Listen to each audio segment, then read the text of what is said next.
Stories are the most powerful thing on earth. They are literally life and death. Wars are waged based on the story of who is the hero and who is the villain. You are the result of a story your parents told each other, the one-night stand, the soulmate, and friends who became so much more. Life and death. So wouldn't you like to understand them better, these stories? How Story Works, an elegant guide to the craft of storytelling by Lani Diane Rich, demystifies stories and helps you understand why you love what you love, why you hate what you hate, and why prologues are almost always a bad idea. How Story Works by Lani Diane Rich.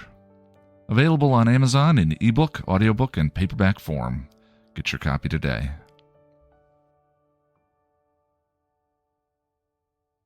Welcome to Still Pretty, a Buffy the Vampire Slayer podcast from Chipperish Media. I'm story expert and Terminator without the bashful charm, Lani Diane Rich. And I'm film scholar and cool monster fighter, Noelle LaCroix. And we're here today to talk about This Year's Girl and Who Are You?, the 15th and 16th episodes of Season 4. This Year's Girl aired on February 22nd, 2000 and was written by Doug Petrie and directed by Michael Gershman.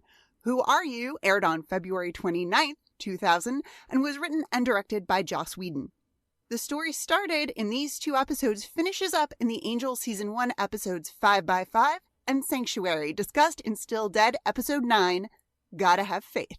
I loved it when you and Kelly discussed that on Still Dead, Lonnie, because that was so much fun. We have a lot of fun on that show. You do have a lot of fun on that show. I've got to do a guest spot on that show sometimes. I think it'll be really fun. All right, we do a fully spoiled Buffy podcast. That means that if you have not seen all of Buffy or all of Angel or read the comic books, even now and again we'll pull in stuff from the comic books, then it is entirely possible that we might say something that will spoil something for you in this show. So if you haven't seen everything, go back and watch it, then come back and find us. We'll be here. We'll be waiting. Now, if it was called the Orgasminator, I'd be the first to try your basic button press approach. But as that's not the case, let's go on patrol.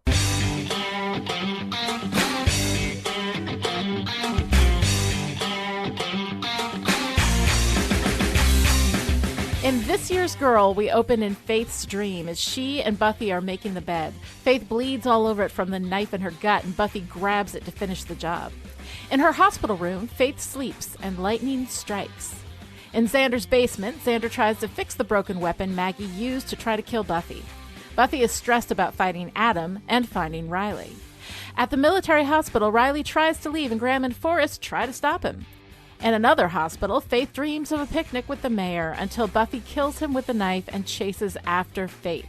In the woods, Buffy finds a dissected demon hung and splayed between trees. Definitely Adam's work.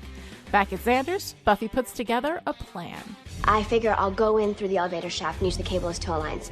Then blast open the facility doors and find the infirmary. Not really worth all that? Don't ask a question you don't want the answer to, Ray. In her dream, Faith is running from a dead-eyed Buffy, who stalks her through the graveyard. Faith falls into an open grave. Faith stabs Buffy and crawls out of the grave into the rain, finally free. She screams, and in the real world, her eyes open.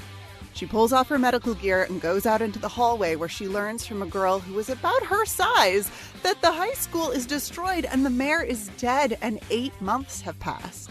Cut to Faith leaving the hospital in the girl's clothes, and hopefully she just asked real nice. In Buffy's dorm room, Buffy makes romantic plans. Hey, I'm gonna help you. And we're gonna find this demon, and we're gonna kill it together. And in the meantime, you are gonna stop torturing yourself. Sure about that? It's in order. At the hospital, a detective interrogates the medical staff about how the hell did this happen. They found the girl Faith talked to. It appeared Faith did not ask nicely for the clothes. A nurse dials a phone and says it's time to send in a team. Faith goes to the destroyed high school and wanders through the streets of Sunnydale. Faith watches through a window of Giles' apartment as Buffy gets the call that Faith escaped from the hospital. They consider their options, and Buffy says that Faith is her responsibility. At the Sunnydale campus, Buffy and Willow talk about Faith, and then suddenly, there she is. What'd you think? I'd wake up and we'd go for tea? You tried to gut me, Lani. You'd have done the same to me if you'd had the chance. So let's have another go at it. See who lands on top. Buffy and Faith trade barbs and then punches. The cops show up and Faith runs off, knocking the cops and students out of her way. Buffy chases her, but she gets away. Tara helps Willow look for Faith at the college while Xander and Giles hunt around town with the blaster.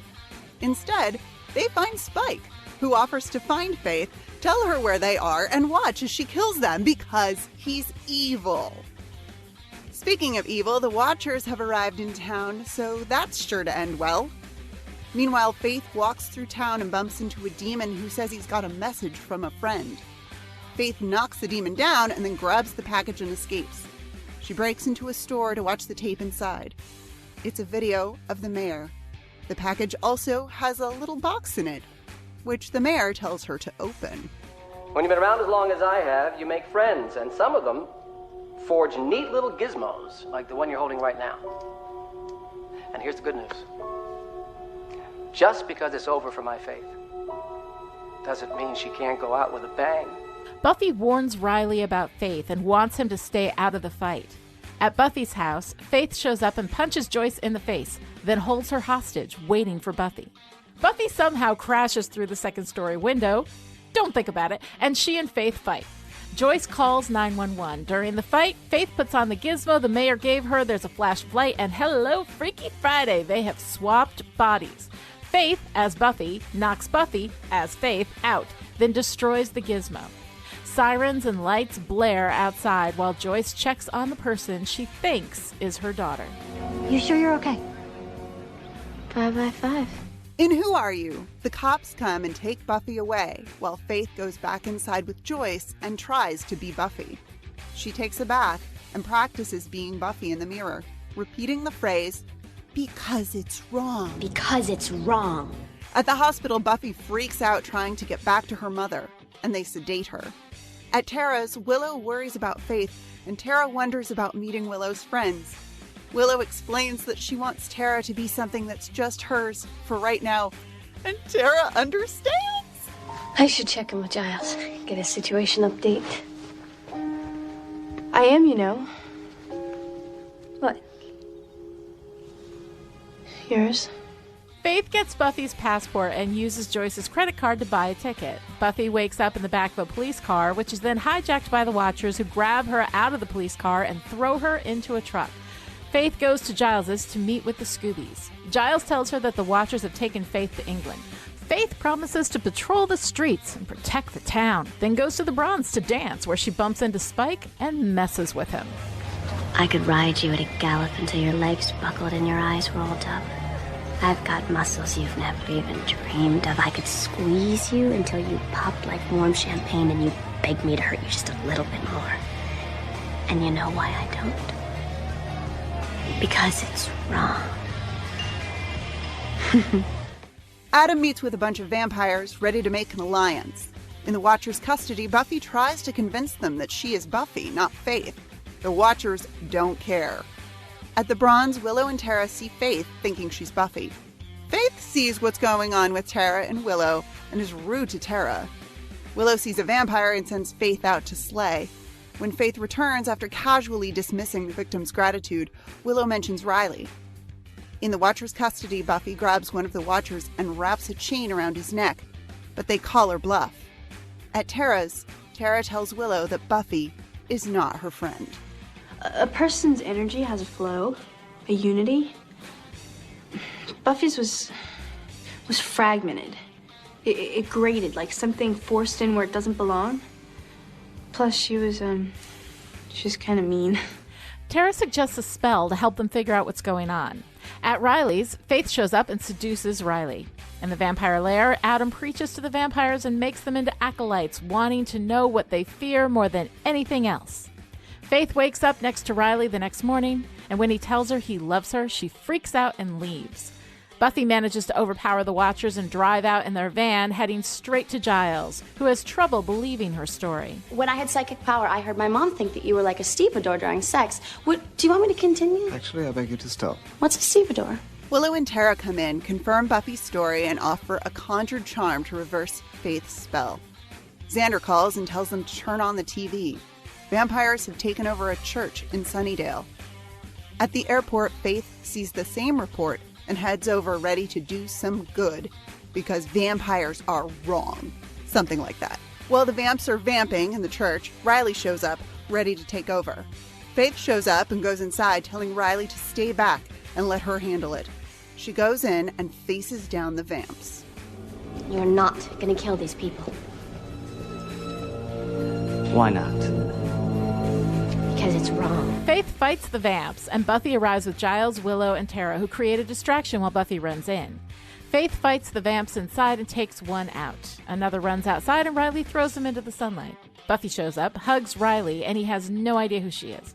She goes inside, takes out the last vamp, and fights with Faith, who punches her in the face, shouting at herself. Do you think I'm afraid of you? You're nothing! Disgusting! Murderous bitch! You're nothing! Buffy uses the charm and switches their bodies back, and Faith runs out of the church and disappears back into the wild. At Riley's, Buffy realizes that Riley slept with Faith. Meanwhile, in the back of a truck, Faith sits alone, staring off into space. Okay, Noelle, do you think anybody noticed we swapped bodies? I don't know if they did, but let's go ahead and swap back because it's so hard to keep our identities straight like this.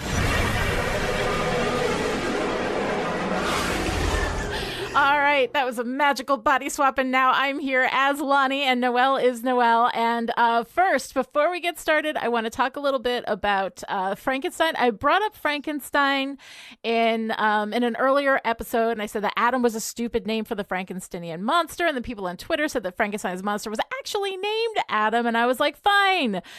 I've never read it, and even if I had, I would probably forget it. I don't know, I might have read it. Maybe in high school. I don't remember it if I did.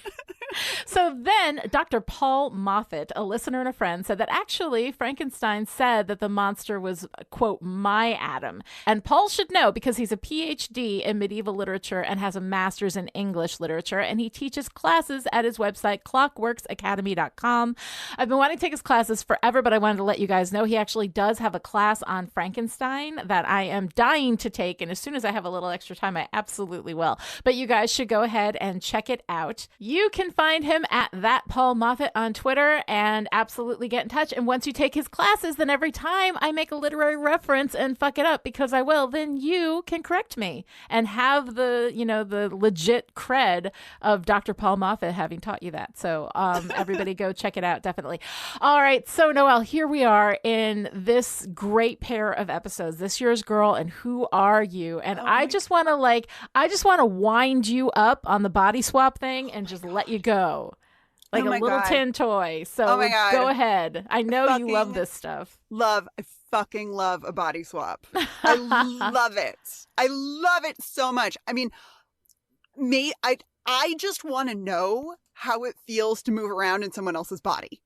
I mean, really, that's really all it is for me. I mean, as a dancer, as someone with a yoga background, as a queer person, a gender fluid person, like body swaps are catnip for me.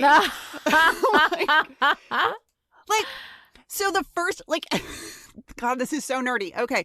The first question that comes into my mind with any body swap is what role does muscle memory play in the body swap? Interesting. Because they're clearly themselves. Right? Like, Faith is clearly Faith in Buffy's body, and Buffy is clearly Buffy in Faith's body. But Faith's reaction to having sex with Riley is clearly a psychological reaction, but it's triggered by, I'm guessing, physical sensation. And I get that this moment is like about the unbalanced force of emotional connection, how Riley is engaging with Buffy's body is informed by how he feels about Buffy, but it's also about this physical body and how it may register sensation differently from the meat suit that Faith is used to occupying. And I'm I'm so fascinated by this. I'm so fascinated by this whole idea, and then how that plays out into Faith's transformation into someone who unironically, at least for a short period of time, wants to do capital G good. Like, it's so rich, it's so layered, And it's just so nerdy from a body perspective. I'm fascinated by this whole thing. I love it. Yeah. I didn't think about the body swap that. I mean, you have such a physical kind of way of looking at the world. And I have like absolutely the opposite. Like, I don't think about the physical things at all. I'm always thinking about the mental and the psychological. And that's what, always fascinates me. So I love when you bring these perspectives in because it's stuff that honestly I've never even thought about before. Right. But it's so cool. And the idea of, what in Buffy's body is Buffy and how much of our identity is assigned to like how we present to the world. Like here we have Faith, right? And she takes over Buffy's body and essentially starts living Buffy's experience, right?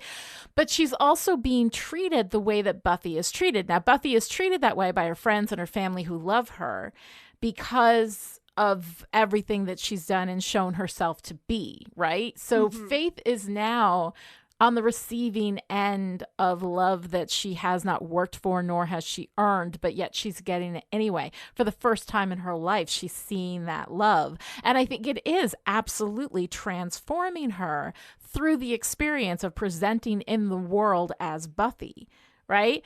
And it's so neat because Faith's motivations here are really interesting. Like, we see her get this gizmo from the mayor, right? And of course, the first thing she's going to do is go do it with Buffy. But if you think about it, like if Faith just wanted to get away, then she could body swap with any person that she wants to, Right. And then just go. I mean, she wouldn't be a Slayer anymore. And then that person would have her body, so how the hell that would all work out would be interesting. I mean, the presumption is she wouldn't be a Slayer. Where is the essence of Slayerness? Is it in the physical or is it in the soul? Do you take it with you? I mean, that's an interesting question because we had two Slayers swapping. We didn't answer that question, but it is kind of an interesting question. But also, like, she chooses specifically like the one person who would stop her. Like she knows Buffy's going to stop her. And when she's about to get on the plane, she could have gotten on the plane. But instead she goes back to this church to kill these vampires because it's the right thing to do, Right. So she's really deliberately choosing to have this experience, right? When she could escape Right. her life. She could start over. She could do this whole thing. She could just completely escape the world, right? She could find like a person who has everything that she wants, who has, family and wealth and like whatever, right? She could do anything. She chooses Buffy, the only person who's going to stop her, and the person who might just kill her for having done this, And that's what she chooses. And it's interesting because the mayor said, you just because, you're going to go out doesn't mean you can't go out with a bang, right? Yeah. So the mayor isn't expecting her to quietly do this either. The mayor knows exactly what she's going to do. She's going to go get Buffy and Buffy's going to super, super kill her after reversing the spell back, right? So I find it interesting. Something? Like it's interesting to me that part of the air quotes plan is never really hashed out, but it doesn't need to be at that point. Like, we don't even know in that moment if Faith knows what the device does. Like, she doesn't. That's true. She says, because when she throws it to the floor, the body swap has happened. She throws it to the floor, and Joyce says, "What is that thing?" And she says, "A weapon of some kind," and stomps on it. Yeah. Didn't work, obviously. Like, my interpretation of that is she's misunderstood what the mayor she doesn't know what it is. Her. She doesn't know. She doesn't know. She's going after Buffy because, of course, she's going after Buffy. Right. So why wouldn't the mayor tell her? Because, like, from the mayor's perspective, because he's a trickster god. But even with Faith, though, like that you go out with a bang. Like, is this his way of using Faith? Because here's the thing: if he wants what's best for Faith, he tells her this will swap with anybody. You can choose anybody. Because, see, that's the difference. Like, if he had told her that and she knew what it did, right, then, of course, we would know what it did. And that would ruin the surprise at the end of the episode for us, right? But if he doesn't tell her, then he's taking away the choice and opportunity for her to like live out, live her life. live a life that's different, maybe peaceful, not have to be able to truly escape the consequences of like the first part of her life and start over. And if you love somebody, then that's what you do.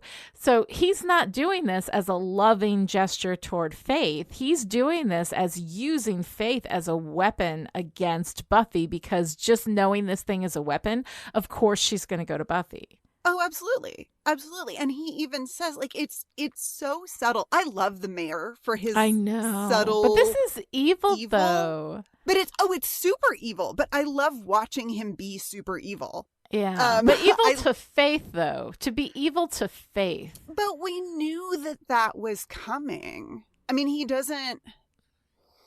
I don't know. I feel like that's part of the reason that this is an evil love, this Mayor Faith. Seriously, because it's not actually healthy connection.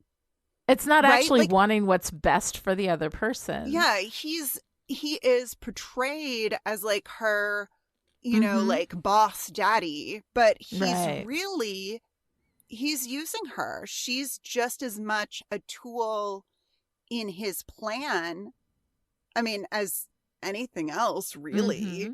And I feel like that's, I mean, just to get all like, metaphorical about it, that feels very much like what the patriarchy says to women, that like you toe the line and I'll protect you. I mean, he says in his video, like, I'm not here to protect you anymore, so you're doomed. He acknowledges that she is a smart and capable and powerful woman, but then he's like, but I'm not here to protect you, so you're fucked, like it's really, it's that super subtle, like patriarchal programming that if you don't have this father figure to protect you, well, then there's like he says, there's no place in the world for you. Right. Without a father, like think about that. There's no place in the world for you. I mean, and that's just a lie. Like Faith could be. Yeah. I mean, I believe, this is my bias. Like I believe that there is hope for Faith. So to speak. Absolutely. But I don't.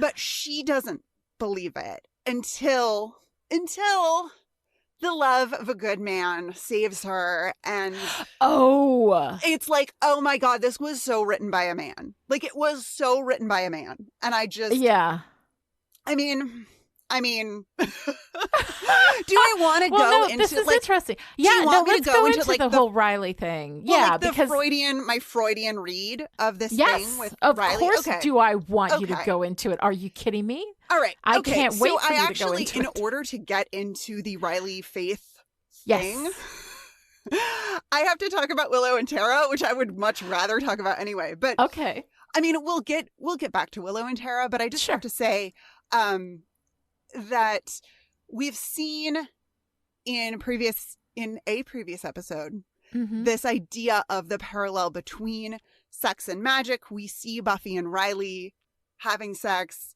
while Willow and Tara are doing magic, and we are, understanding what is going on in both of these scenarios. So when Faith goes to see Riley as Buffy, Willow and Tara are working on their spell. Yes. Tara is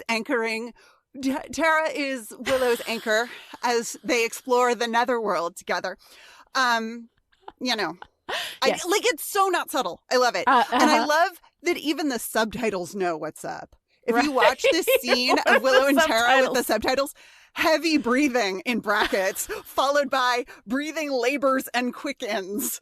And they're making intense eye contact, and they're so sweaty. And obviously. It's very sexual. Yes. Well, and so we see, so in this moment, we see Willow, fall backwards in this moment that is clearly an orgasm. Right.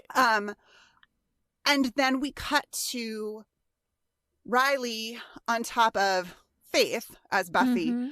And the editing to me suggests that these orgasms, Willow's orgasm and Faith's orgasm, and how many times am I going to say orgasm? Spoiler alert, lots. That these orgasms have happened simultaneously, or at least we're drawing this parallel between Willow spending the night with Tara and, you know, Faith spending the night with Riley. You know, we all speak film. We know what this means, right? But here's what I find so fascinating about this is that there's some real heterosexist bullshit going on in Faith's arc. Okay. So she is rattled by her experience with Riley.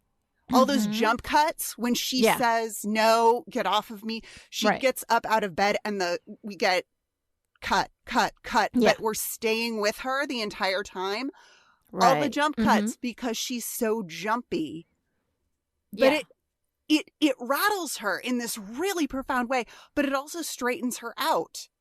And yes, I'm using that phrase on purpose. Okay. This idea of the love of a good man being the thing that fixes or cures a woman who is queer or fallen or otherwise interesting and problematic is one of our favorite cultural fantasies. Right.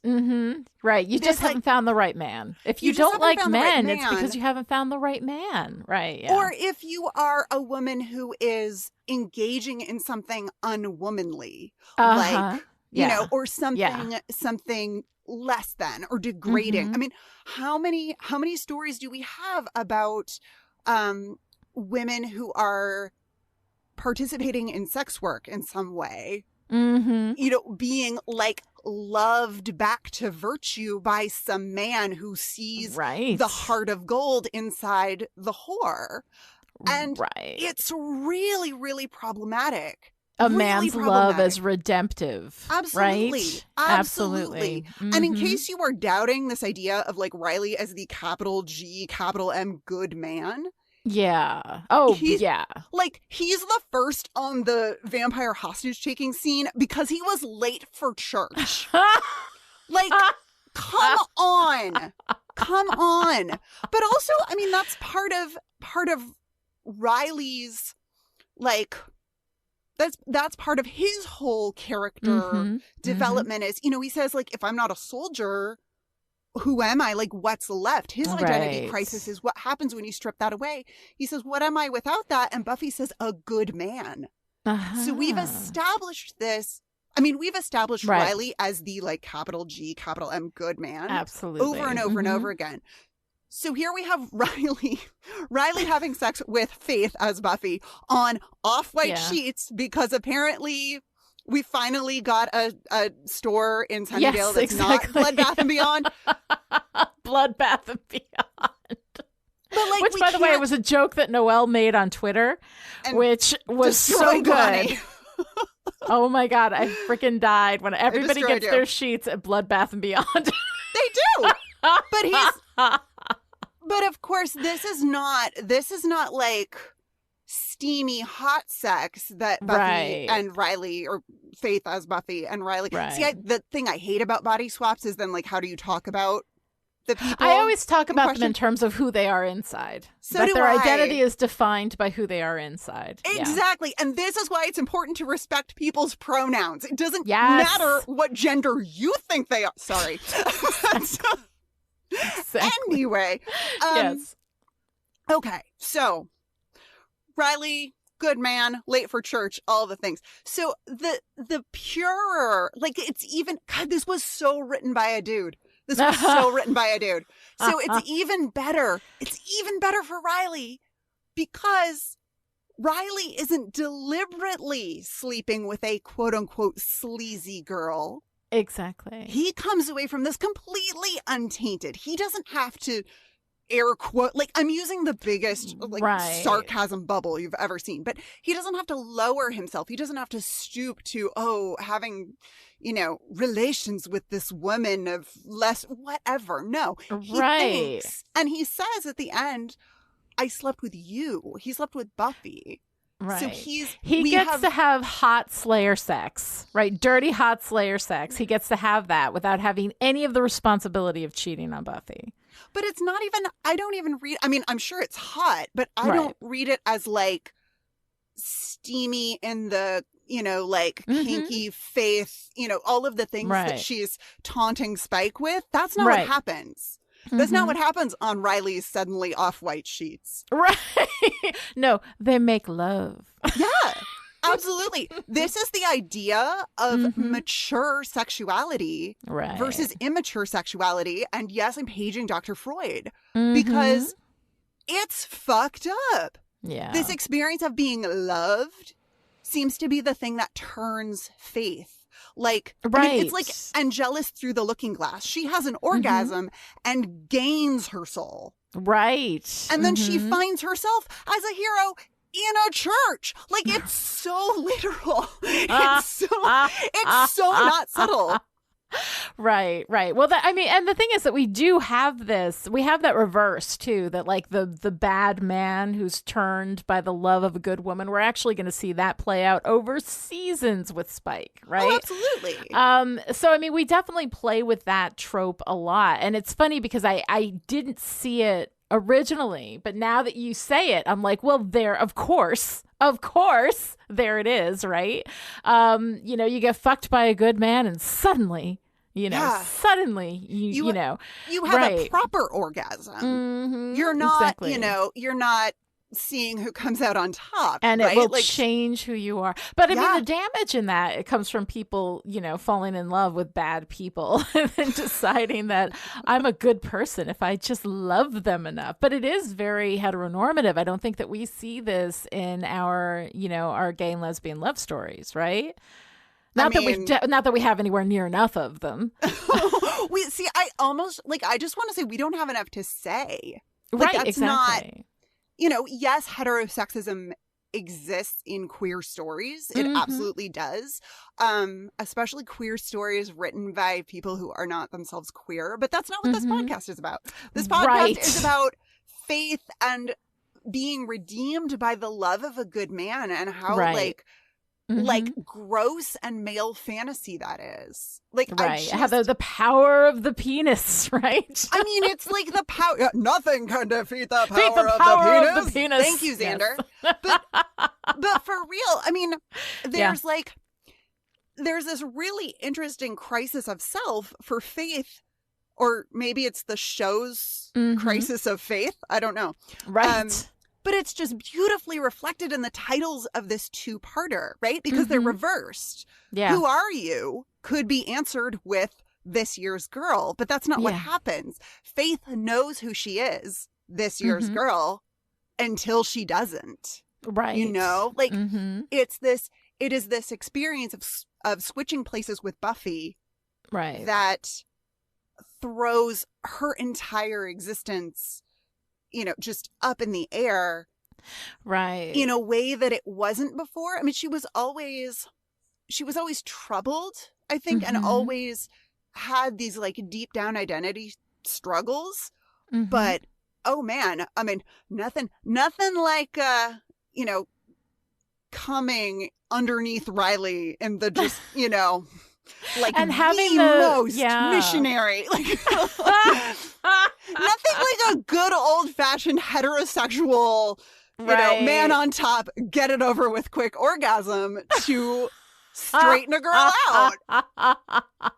All right, look, I am going to come out in defense of the missionary position. Sometimes missionary is that great. Shit can be good.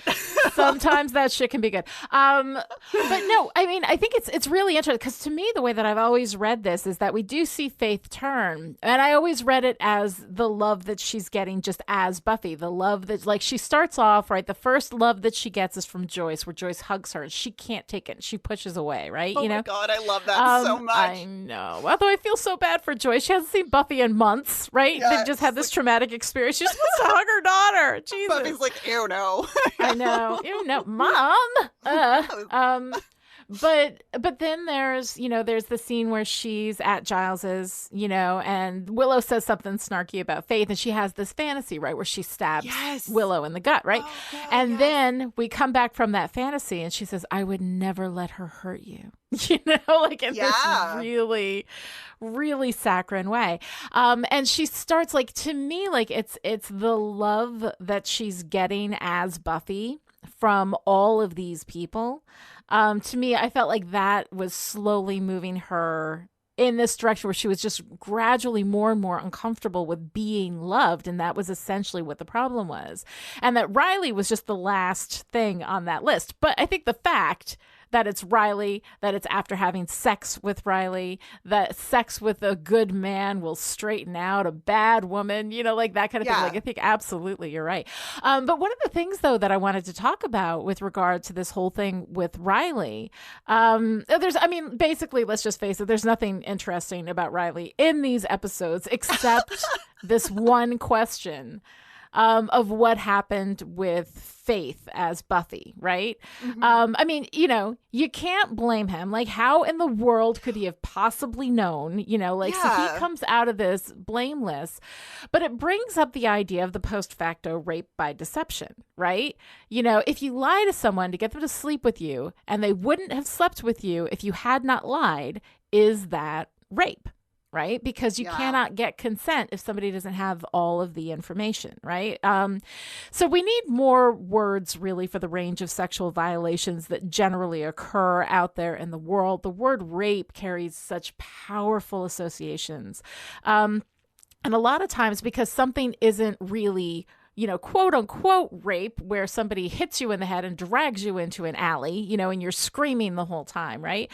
If it's not that, then we're not willing to identify these experiences as, first of all, a violation, and second of all, a big fucking deal, but it really is. So in this, I'm like, is Riley's experience of this is actually the thing that I'm concerned about. Like, he has been violated. He has been used. He has given up his good semen and termed a bad woman good without his consent. Right? Yeah. So I don't know, Buffy's all upset because he slept with Faith and right.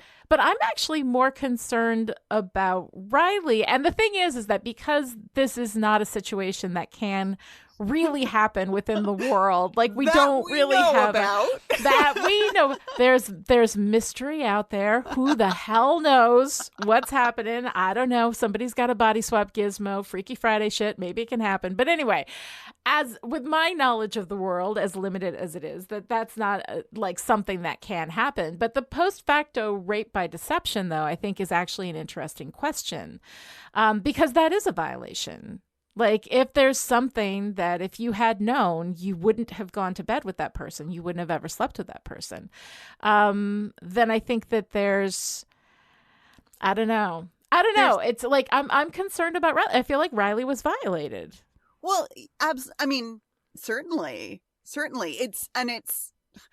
This is another reason I love body swaps, is it's fucked up no matter what. Because generally speaking, we talked about this way back at the beginning with Witch. Mm-hmm. Right. If you're inside someone else's body without that person's consent, like the body swap itself is a violation. Itself is a huge violation. Absolutely.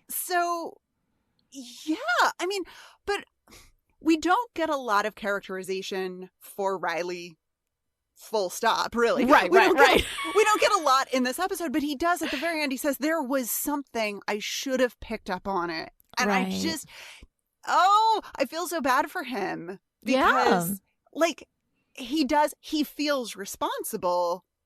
He feels responsible for what happened, even though there wasn't really any way. He could not possibly have known. Like, how would you know? Right. But I guess the relationship fantasy, like the relationship fantasy, since we've talked about like the cultural fantasy of the love of a good man fixing a fallen woman. Right.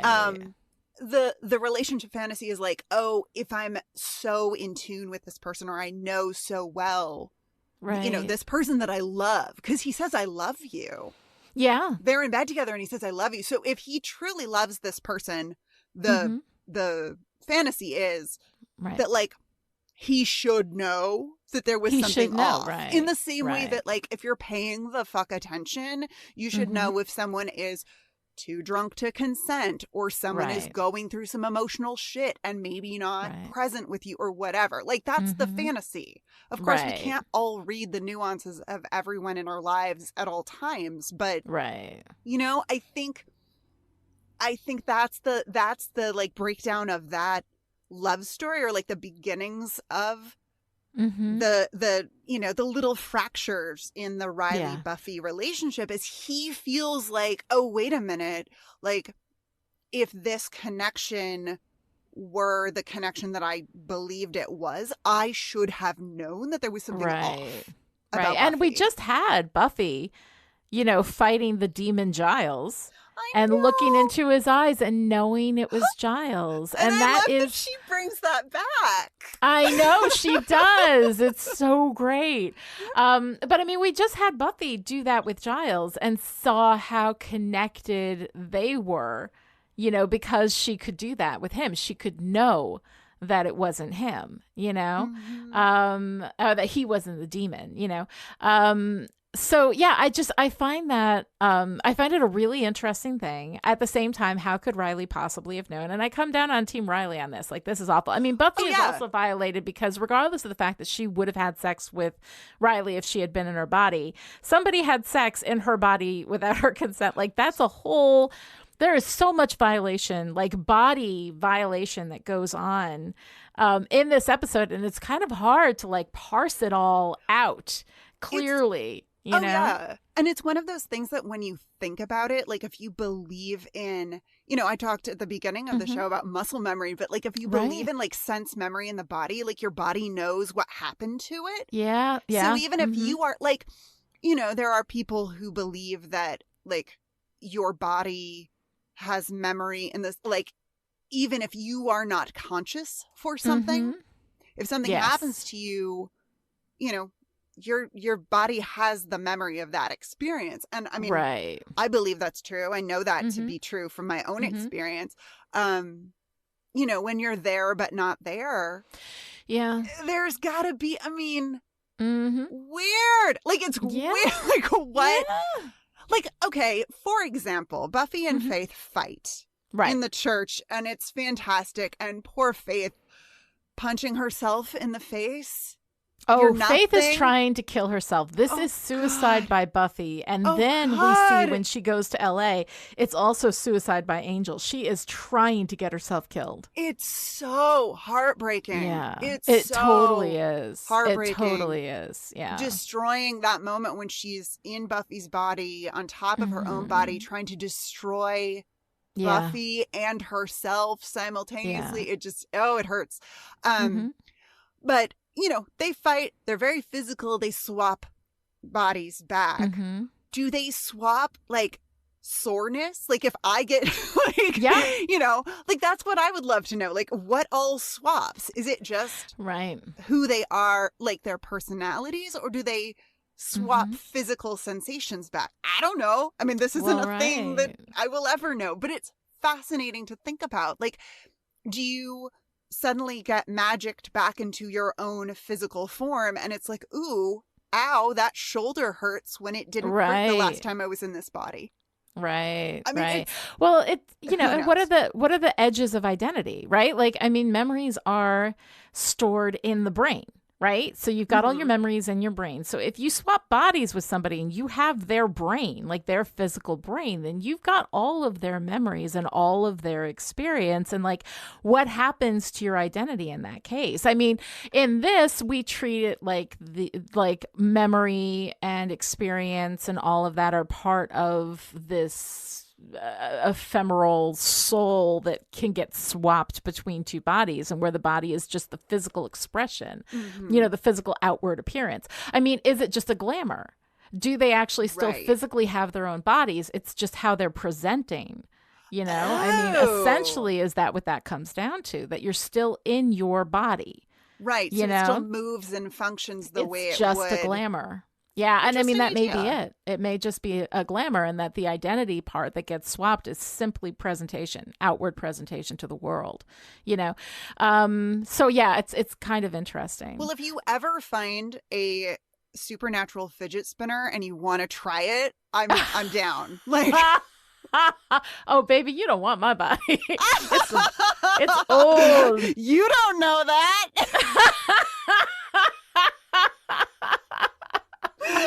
Let's see who comes out on top, Rich. Right.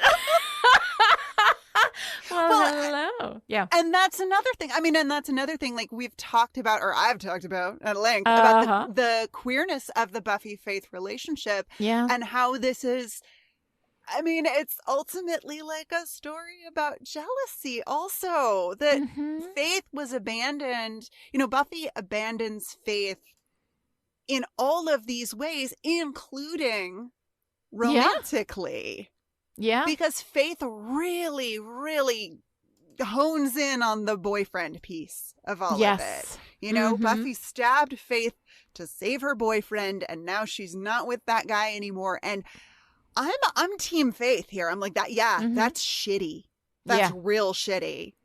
You say you saved the love of your life by stabbing me in the gut, ostensibly, and now he's not the love of your life, or what? Like, yeah. Right, so it's for nothing. But I mean, so much of what Faith is talking about, what she's angry about when she's talking to Joyce, right? It's about being abandoned by Buffy. Like, there I was in the hospital and she didn't care. Right. You know, she left us to die. She's leaving you. You know, like she's doing like, and she was saying this with Joyce. We have been abandoned by Buffy. Right. You know? Right. And the thing is that like Faith does have some responsibility. I mean, she turned on Buffy. She did a lot of really shitty, terrible things to Buffy. There's no reason. It was actually Faith who abandoned Buffy, you know? So, I mean, Buffy trying to kill Faith to save Angel. Yes. That was not good. Not good. But I mean, like, you know, but Faith led up to that with a lot of stuff. But the thing that bothered Buffy the most out of all the things that Faith did, I think, is when, you know, she was turning Angel onto her side, like when she was making out with Angel or trying to get Angel, you know, which is a whole other thing about how what matters most is the boyfriend, you know. And then, you know, she goes straight for the boyfriend, you know, as soon as she figures out where he is or whatever. So it is kind of an interesting thing, but also like I think that there's some of that she's in love with Buffy. Buffy chose the boy, you know, always chooses the boy over Faith. And I think that Faith feels really, really hurt by that. Although we don't ever put that in textually. I mean, I think that that's part of what all this motivation is with that abandonment from Buffy, that, you know, that here I am loving her and she doesn't even love me, you know, which really I think is a big part of what Faith is going through. Oh, definitely. Well, and we open it up. I mean, we open up This Year's Girl with the dream sequence with them making a bed together. Are you kidding me? Like, come on. It's not it's fascinating that this opens and with bleeding this dream on sequence. white sheets, right? Bleeding on white sheets is kind of a classic, you know, representing like a girl's virginity, as disgusting and patriarchal as that is, right? That there is a sense of something, you know, of a first time happening with bleeding on a bed like that, you know? So I don't know. I mean, I think is probably reading a little bit deep, and you know how much I hate dream sequences. Oh, but these dream sequences are amazing. Do you hate these dream sequences? Because the dream sequences in This Year's Girl and Who Are You are phenomenal. They're a little more interesting than like the standard dream sequence, but I could live without all of it. I mean, but one of the things though that I think is really interesting in these dream sequences is that Buffy is so clearly the villain. In Faith's perspective, Buffy is the bad one here. Buffy is the one who did the bad things, and Buffy is coming after her like a murderous robot with no feelings, you know, nothing. The psychopath slow walk from every horror movie ever. It's so perfect. It's so well done. And Faith is absolutely the victim. There she is, innocently, just trying to have a picnic with her daddy mayor, right? You know, and then Buffy comes in and kills her daddy and chases her into a cemetery, you know. She falls into the grave. She has to pull herself out. But I mean, in the end of the dream, they fall into the grave together. We don't see what happens, but Faith is the one who crawls out and Buffy does not. I know. You know? Can I break it down? I'm so excited. Yes, please do. I love it so much. Okay. So that dream, the picnic dream. Yes. The outfit that Faith is wearing in her dream is very much something that the mayor would have wanted her to wear. Would have picked out for her. Is it not the dress isn't that the dress, the pink dress that the mayor did pick out for her? No, this is a button down. She's wearing a blue button front shirt that actually looks a lot like. Oh, okay. It's very reminiscent of Riley, actually, which is interesting. She's wearing this like blue button front shirt and a little pink wrap skirt, and she looks very, very sweet, which is, kind of uncomfortable. Like, it's almost uncomfortable to see Faith looking like this. Right. And then that little snake slithers between the mayor and Faith on their dream picnic, and thunder claps overhead.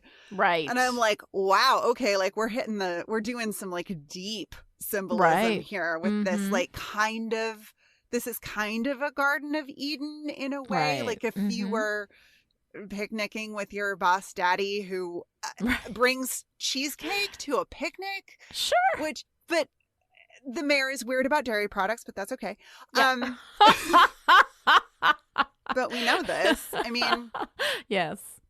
And then Buffy arrives and slashes the mayor, and she's dressed kind of how we would expect Faith to be dressed. Yep. But the character that she reminds me most of is Angel, with that dark top and pants and then the billowy black coat. And, Dream Faith is all like innocently reclined, picnicking with her boss daddy, looking like, I think there's stars or there's something embroidered on this button front. And she looks so like innocent and it's, oh God, it's so good. It's so good. It's so good. So here she is in her Garden of Eden with her protector man person. Buffy ruins this because she says, I told you I had things to do. Right. And I don't know, like, I really feel for Faith. I don't know what the show wants me to feel, but I'm so firmly on Team Faith. Right. And then we get this dream world Faith running through the cemetery with Buffy walking after her, pursuing her with her own knife, which is a symbol of power for Faith, but also a symbol of the mayor's love for her and their connection and their familial relationship and their working relationship. I mean, oh God, there's something about that knife that makes me think that Faith has never really had a gift before. That's the first time somebody got her something that is very much suited to her, even if ultimately it's a gift to serve the mayor's own purposes of having this, violent hench slayer, at his beck and call. But it's such a beautiful knife. There's something very feminine about it to me, just aesthetically. And it has this twin blade, which really feels like a symbolic representation of the twin slayers that we have, in Buffy and Faith.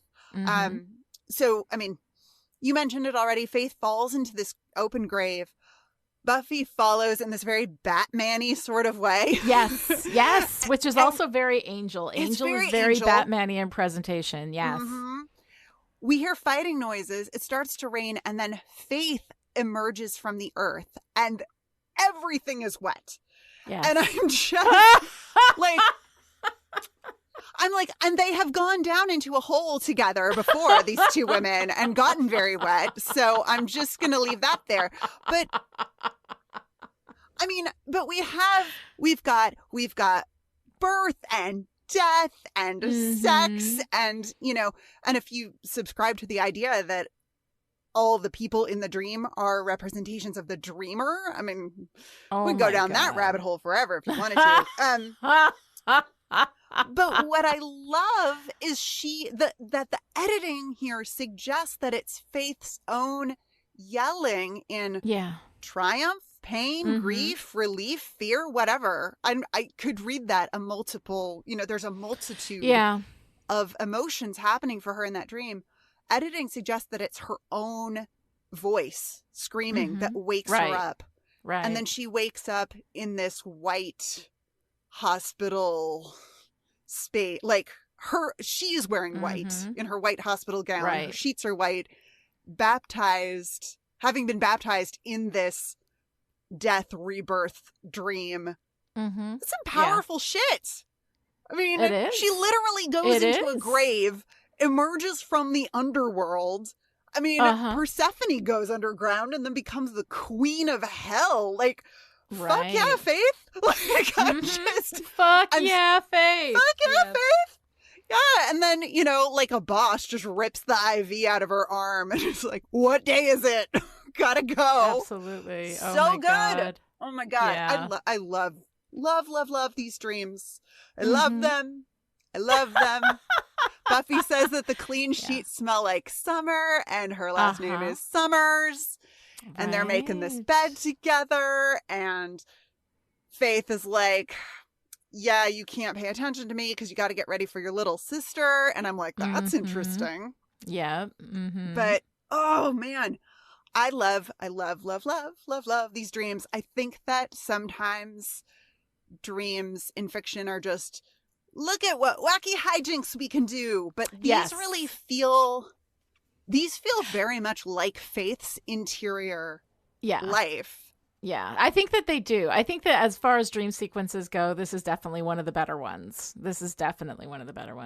And, you know, and her talking about little sis, of course, we know that Dawn is going to be coming in season 5. And so, you know, we're preparing for that. And of course, the writers knew that at this point. So they were deliberately dropping that, you know, as a clue.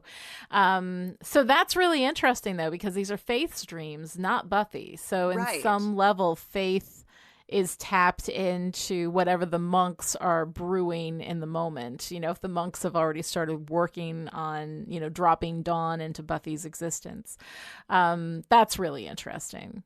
So, yeah, I don't know. I mean, it's all very cool. I mean, and it raises the question for me, has Faith been dreaming like this the entire 8 months? Yeah, sure. I mean, you would guess so. You would guess so. She's just reliving that. Oh my God. You know, that trauma of Buffy coming after her and trying to kill her, you know? Yeah. Yeah. It's so no, sad. it's really, really super interesting. All right. So let's go ahead and cover some of the other things that have happened in these episodes. No. Well, I was going to go to Tara and Willow. Oh, all right. Okay, good. Yay. Yes. Okay. Tara and Willow. First of all, I love all of this. I love Tara's sweet gentleness in the face of all the violence and the punching when she does that. I'm not really good with she swings her hands and Willow's like, the swimming? It's so incredibly sweet. Thank you, Amber Benson, for this gifable moment. This very gifable moment. It's wonderful. But the best, I think, like one of the absolute best Tara and Willow moments happens in this, where they're having the discussion about Tara still being kind of a secret from the friends. And then Willow says, I wanted something that was just mine, you know, for a while.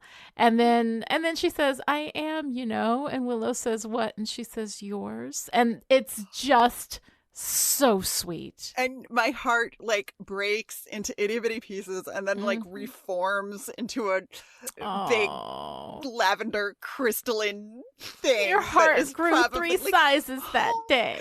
It's nuts. I cannot. Yes, I love that. Cannot. But I think one of the things I love the most of Tara in this pair of episodes is that she has so much freaking power. Like, first of all, she is the one who takes one look at Buffy and like, nope, you know, and realizes that it's not Buffy, you know.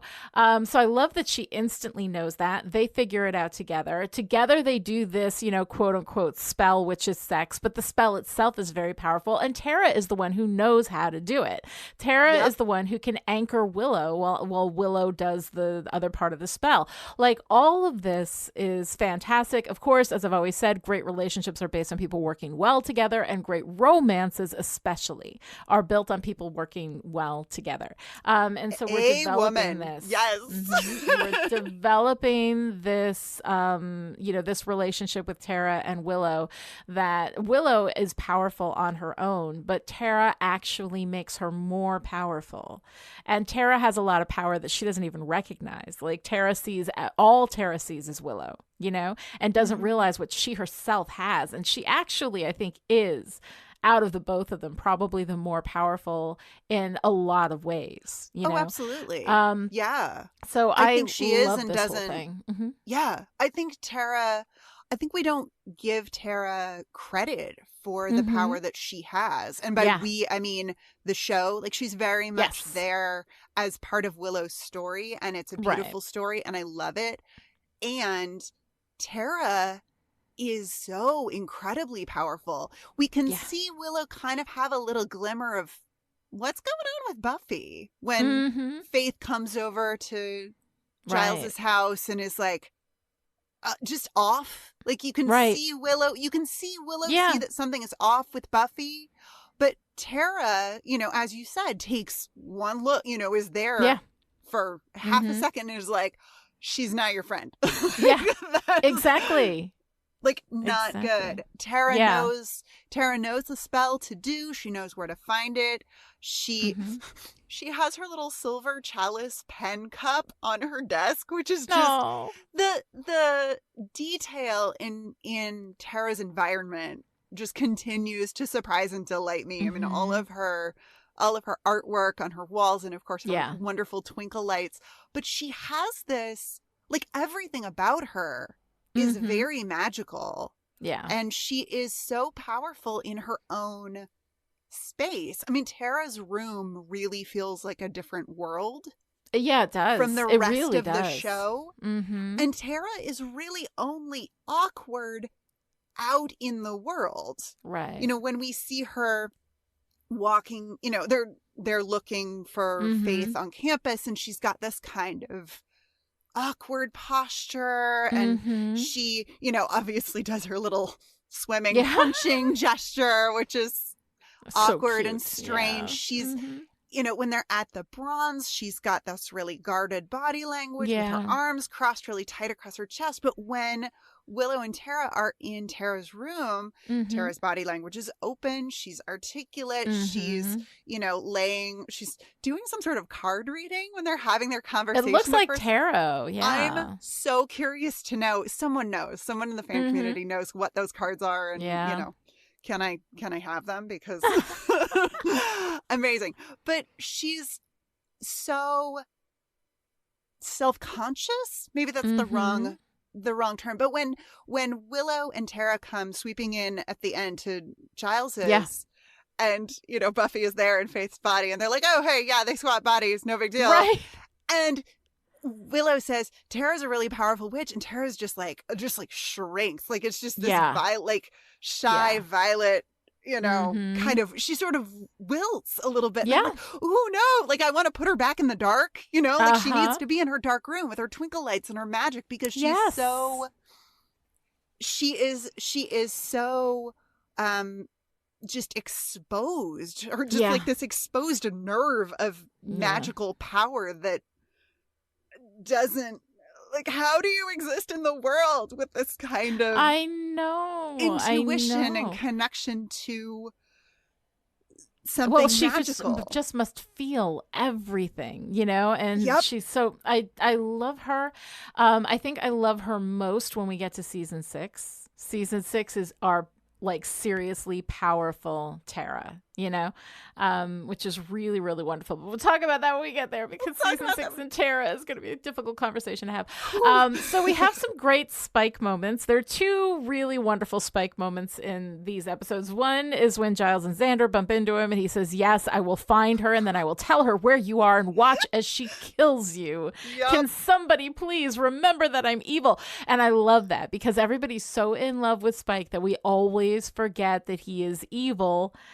And it's really, really fun whenever he brings that up. But I love the way he plays the, what can I do? How can I help? And they both fall for it. And then Xander looks at Giles and says, we are very stupid. And then, of course, the interaction with the Faith Buffy at the Bronze, which is Oh, dear God. unbelievable. It is so hot. And I love that moment where she says, William the Bloody with a chip in his head. I kind of love this town, you know?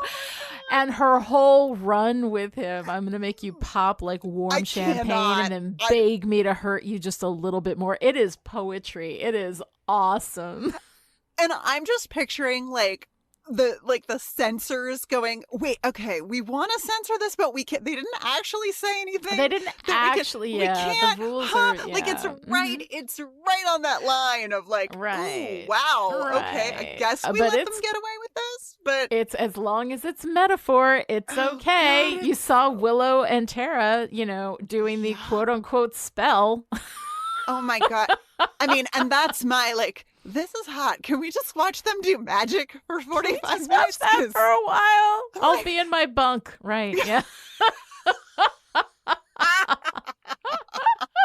We have some really cute Xander. Xander's fairly cute, fairly innocuous and inoffensive in these episodes, which I think is good. But I love this one interaction with Anya where where she says, or somebody says, what's wet works? And then Xander says scuba stuff. And then Anya looks at him and says, I thought it was murder. And he's like, well, yeah, there could be underwater murder with snorkels, right?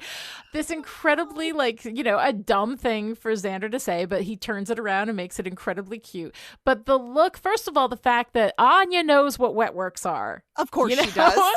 And that nobody else does. And then when Xander says something incredibly stupid, she just looks at him with this smile on her face. And it's not a, like, you know, looking down on him kind of smile the way that he does with her all the frickin' time. It's just this really sweet, you're dumb, but you're cute and I love you. You know, I mean, it's incredibly sweet. And I wish we could see some of that sweetness turned back on Anya.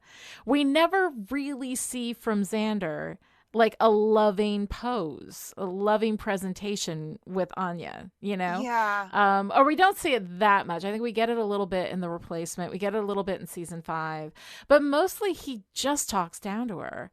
And he has no business talking down to her. But this was, I thought, an incredibly sweet moment for Anya. And I actually really enjoyed that.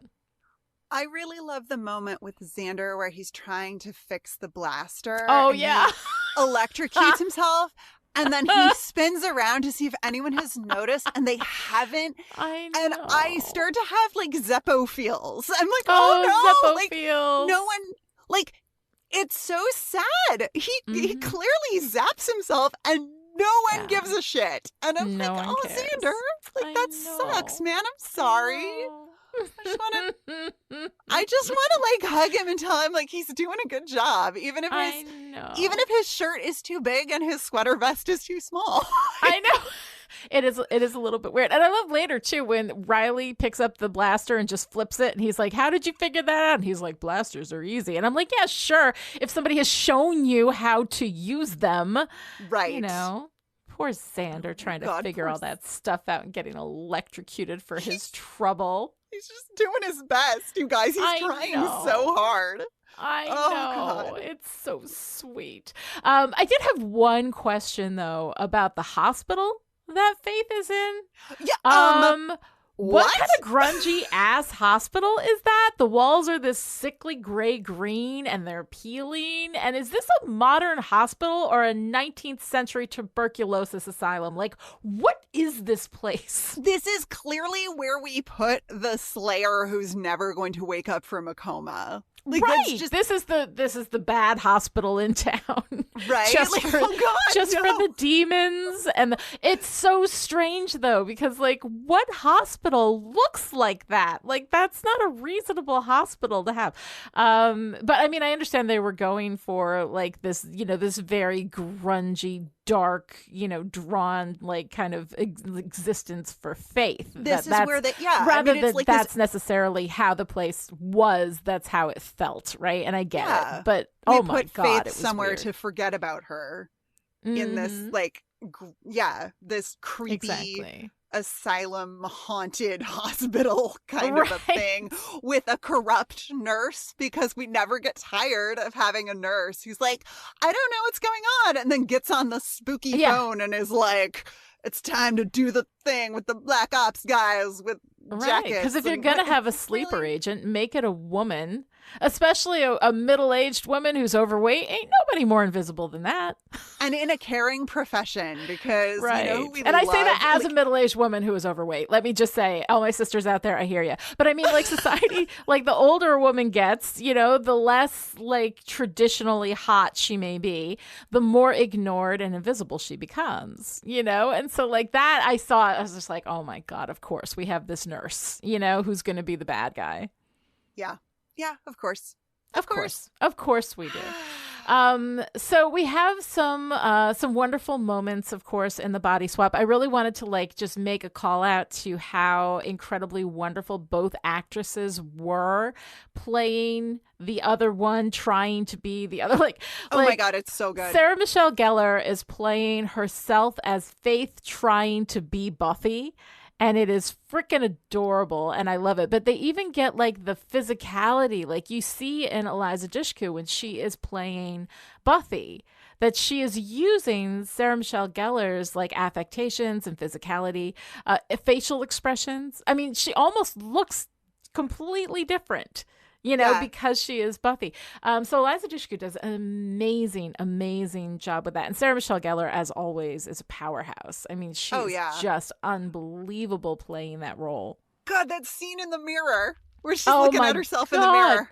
Because it's wrong. You can't do that because it's naughty. It's naughty. I'm Buffy. I'll kick your ass. Yep. Oh my God. I freaking love that. Okay, do we care at all what's going on with Adam? No. Well, you know, like, as you know, and as everyone knows by now, I think I watched these episodes several times before we record. And on this latest rewatch, I just fast forwarded through the Adam stuff. Yeah. I don't care. He inspires these vampires to go take over a church. Nobody cares. And like, nobody cares. You could cut all of that and then have the vampires in the church saying, I've always been afraid of the blah, blah, blah. Right? We don't care. Like, no. Like, this would be, no. No, man, no. Yeah, I mean, it just, like, none of it matters. And the Adam stuff feels, especially in these episodes are so anchored in questions of like, identity and character. And you think that Adam thematically being a, you know, the evil big bad that has all these identity struggles, and that everything in this season being about identity, that it would at least be thematically interesting to have the Adam stuff in it. I don't care. I don't either. And it's such a bummer because it is such a cool idea. It's an interesting thematic space to be, and there probably are interesting things that you could do with Adam in these episodes, but because he's completely unrelated to the Buffy and Faith story, and that's the thing that we care about. You know, I want Buffy and Faith, and I want Willow and Tara. That's what I want. I want absolutely. I want lesbian subtext, and I want lesbian text. That's what I want. Exactly. Just all of it. Just give it to me. Give me all your lesbian stories. Just bring me your lesbians. That is what I would like. Bring me your lesbians. That's all I want. Okay, well, that'll give us a nice little segue into what are you wearing, Noelle? Oh my God. I am wearing, so first of all, I'm wearing this outfit that I stole from a girl who just happens to be my exact same size, which is great.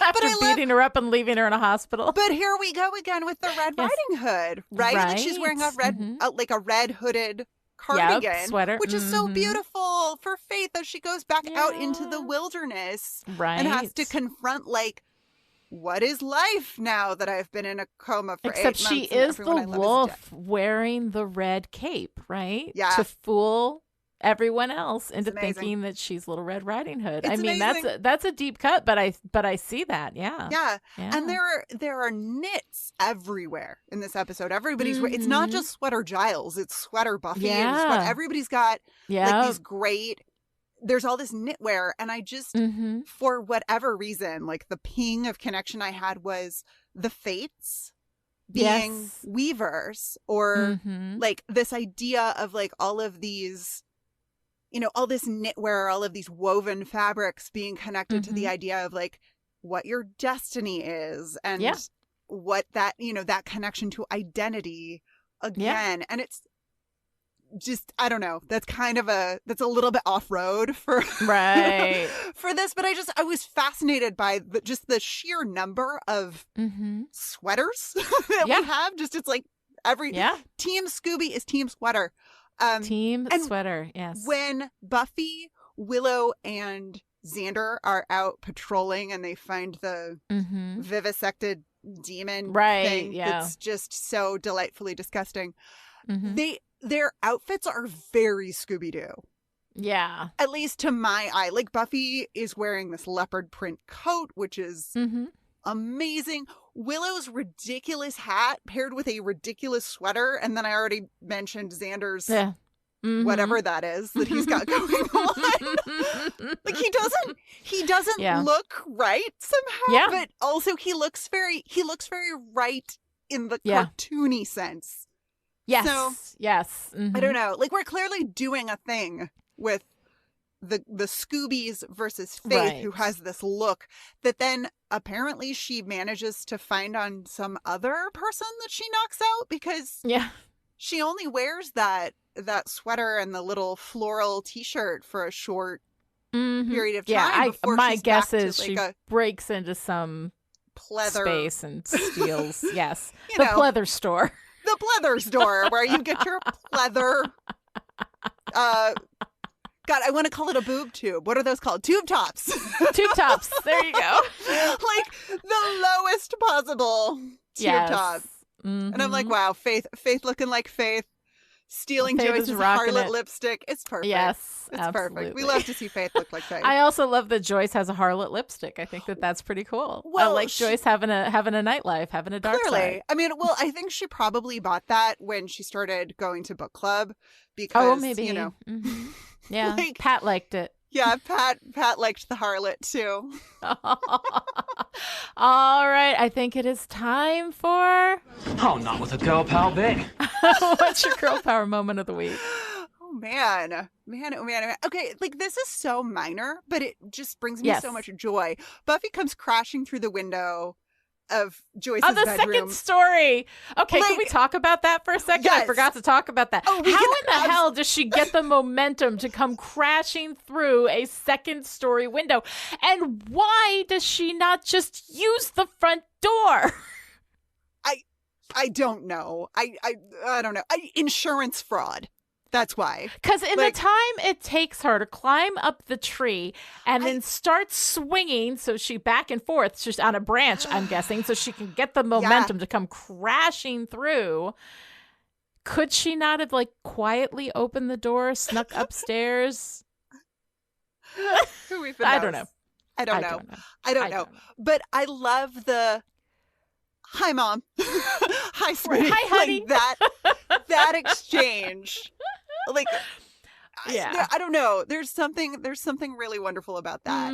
It is really nice for me. And I think Joyce gets a girl power moment of the week too, because I mean, here she is, right? She's like, are you going to stop talking? You're just going to slit my throat. Like, when are you going to get to that? And then when she says, I'm thinking my daughter is going to kill you. And Faith goes, is that a fact? And she goes, no, it's a bet. And I really like that from Joyce. Yes.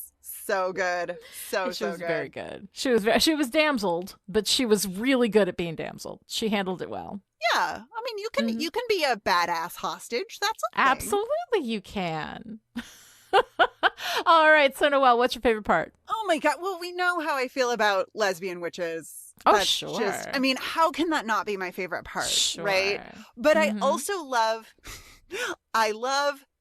everybody's favorite work dad, Giles, being a distraction at the church. Our tiny babies.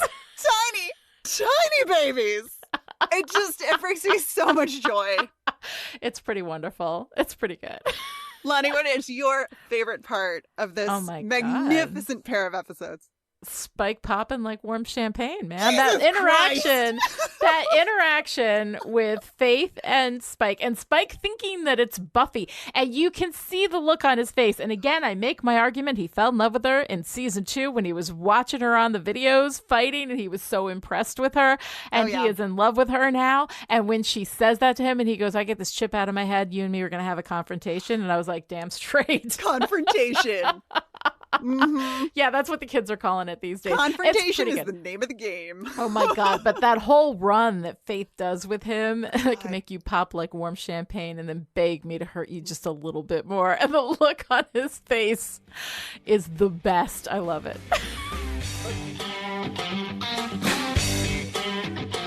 All right, if you enjoyed this conversation and would like to join in, come find us on Twitter. I am at Lani Diane Rich, and Noelle is at Noelle Aloud, and the hashtag is Still Pretty. This episode of Still Pretty was brought to you by the Chipperish Media producers who support us on Patreon at the power producer level. These people are the reason why Still Pretty is coming to you free and ad-free right now. So thank you to our December producers, Shelley, Abigail, Kristen, Noelle, Jonathan, Alyssa, Alice, Erica, Sarah, Kevin, and Heather. And this week's special message for our power producers: we don't have time for bondage fun.